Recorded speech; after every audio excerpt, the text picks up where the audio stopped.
बेहद की परम महाशांति। सभी व्यूअर्स को बेहद की परम महाशांति। गीता ज्ञान की इस श्रृंखला में आज हम श्रीमद् भगवद गीता के 17वें अध्याय का महत्व जानेंगे।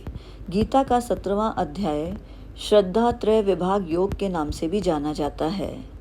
इस अध्याय में प्रभु श्री कृष्ण आसुरी स्वभाव वाले लोगों के पतन की बात बताते हैं और कहते हैं कि काम, क्रोध और लोभ ही आसुरी संपत्ति के मुख्य अवगुण हैं और ये तीनों नरक के द्वार हैं।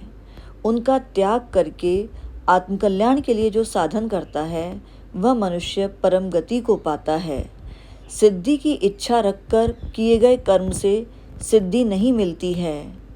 इसलिए प्रभु श्री कृष्ण बताते हैं कि करने योग्य अथवा न करने योग्य कर्मों की व्यवस्था दर्शाने वाले शास्त्रों के विधान के अनुसार ही हमें निष्काम कर्म करने चाहिए।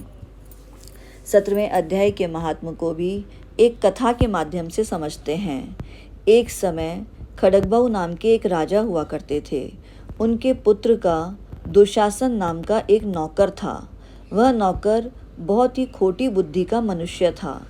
एक बार वह नौकर मांडलिक राजकुमारों के साथ बहुत धनबाजी लगाकर हाथी पर चढ़ा और कुछ ही कदम आगे जाने पर लोगों के मना करने के बाद भी वह मूढ़ हाथी के प्रति जोर जोर से कठोर शब्द कहने लगा।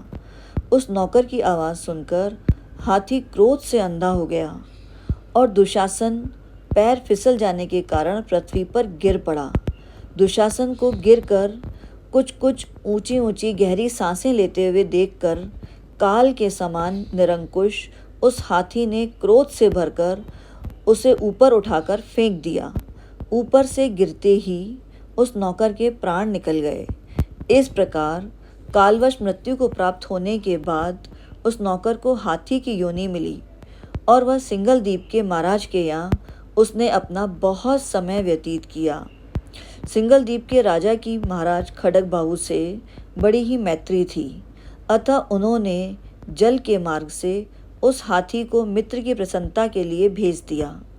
एक दिन राजा ने किसी कवि के श्लोक से प्रसन्न होकर उस हाथी को उस कवि को पुरस्कार रूप में दे दिया और उस कवि ने 100 स्वर्ण मुद्राएं लेकर उस हाथी को मालव नरेश के हाथ बेच दिया।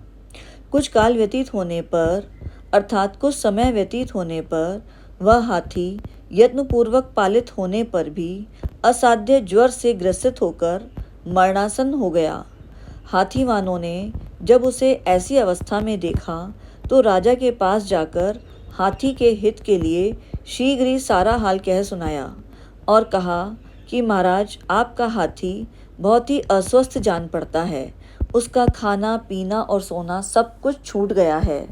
हमारी समझ में नहीं आता इसका क्या कारण है।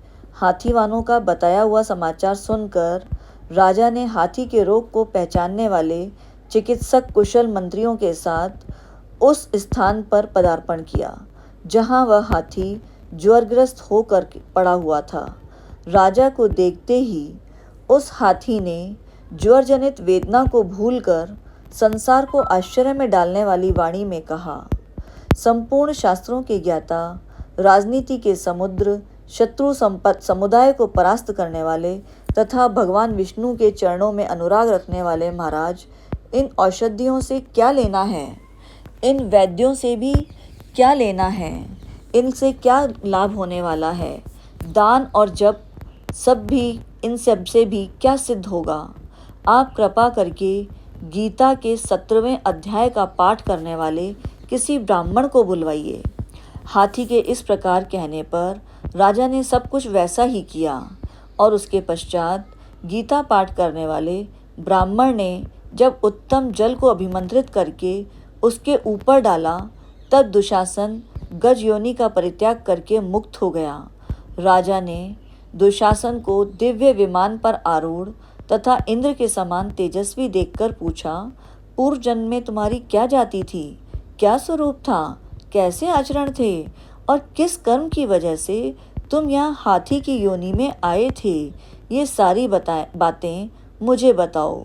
राजा के इस प्रकार पूछने पर संकट से छूटे हुए उस दुशासन ने विमान पर बैठे ही बैठे पूरी स्थिरता के साथ अपने पूर्व जन्म का वृत्तांत यथावत कह सुनाया, जो अभी कथा हमने पूर्व में सुनी।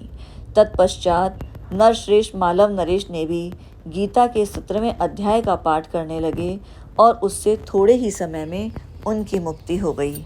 या हमने जाना गीता के हर अध्याय की भांति ही गीता का 17वां अध्याय भी कितना महत्वपूर्ण है, जो हर तरह के पाप से मुक्त करता है और किस प्रकार से अगर हमारी प्रवृत्ति आसुरी रही या हम काम क्रोध और लोभ के वश में रहकर हमने कोई कर्म किया तो हमारी किस प्रकार दुर्गति हो सकती है। वहीं अगर हमारी दैवीय प्रवृत्ति रही और हमने शांति धैर्य पूर्वक पुण्य के कार्य किए तो हम सद्गति को और परम गति को भी प्राप्त कर सकते हैं। इसीलिए गीता के हर अध्याय का नित्य प्रतिदिन पाठ करना हमारे जीवन के लिए, हमारे आने वाले समय के लिए, परम गति पाने के लिए बहुत ही आवश्यक है। तो इसी प्रकार के ज्ञान के लिए आप हमारे चैनल पर बने रह सकते हैं और इसी प्रकार का और आध्यात्मिक ज्ञान में अगर आपकी रुचि है तो बापूजी दशरथ भाई पटेल नाम से ही एक चैनल है, जिसमें बापूजी ने इस ब्रह्मांड से परे का बेहद की दुनिया का भी ज्ञान दिया है, तो आप उसे भी सुन सकते हैं। और अगर हमारे साथ योग करना चाहते हैं तो उसी चैनल पर रात को 10 से 11 लाइव मेडिटेशन किया जाता है, आप उसमें भी जुड़ सकते हैं। वीडियो को पूरा देखने के लिए सभी व्यूअर्स का परम धन्यवाद। बेहद की परम महाशांति।